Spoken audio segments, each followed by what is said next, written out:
Hub river road पर naval colony की तरफ से आने वाली मुसाफिर बस ड्राइवर से बेकाबू होकर उलट गई, जिसके नतीजे में 2 नौजवान जाँ बहक और 6 अफराद जख्मी हुए।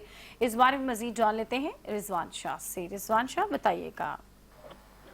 ये बुशरा, बिल्कुल देखें, ये सईदाबाद थाने के हदूद हब रिवर रोड पे एक अफसोसनाक वाकया पेश आया। मुसाफिर कोच बताई जाती है जो कि तेज रफ्तारी के बाइस उलटने से ये हादसा रोनुमा हुआ है। जैसे ही हादसा रोनुमा हुआ तो वहां पे जो जख्मी थे उनकी चीखों पुकार मच गई, इलाका मशीन जमा हो गए।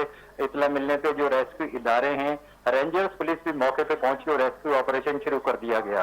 अब जो ताजा तरीन हमारे पास इतलात हैं, हादसे के नतीजे में 2 सगे भाई जाँ बहक हुए हैं, जबकि तकरीबन 10 से 11 अफराद जख्मी भी हुए हैं। पुलिस का मजीद ये कहना है कि जो ये गाड़ी जो है जिसमें हादसा पेश आया उसको तहवील में ले लिया गया है और मजीद इस हवाले से जो है छानबीन जारी है। जी, बहुत शुक्रिया आपका।